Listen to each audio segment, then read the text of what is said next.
શહેરમાં દારૂબંધીનો કડક અમલ હોવા છતાં બુટલેગરોએ ઘરમાં જ ગુપ્ત ભોંયરું બનાવી દારૂનો વેપલો શરૂ કર્યો હોવાનો ચોંકાવનારો કિસ્સો સામે આવ્યો છે.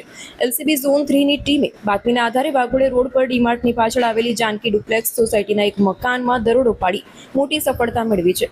મકાનમાં બનાવેલા ગુપ્ત ભોંયરામાંથી પોલીસે ભારતીય બનાવટના વિદેશી દારૂની અલગ અલગ 17 બ્રાન્ડની કુલ 322 બોટલનો જથ્થો ઝડપી પાડ્યો છે. જપ્ત કરાયેલા દારૂની કિંમત અંદાજે 3,24,884 આંકવામાં આવી છે. પોલીસ કાર્યવાહી દરમિયાન આરોપી શૈલેષભાઈ શંકરભાઈ કહાર કે જે 48 વર્ષનો હોય તે A11 જાનકી ડુપ્લેક્સ સોસા વાઘોડિયા રોડને ઘરમાંથી ઝડપી લેવામાં આવ્યો છે.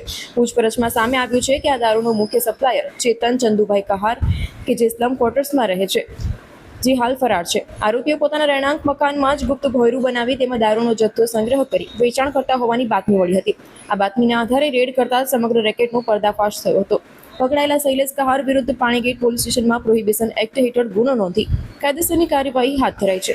જ્યારે ફરાર આરોપી ચેતન કહારને ઝડપી લેવા પોલીસે ચક્રો ગતિમાન કર્યા છે.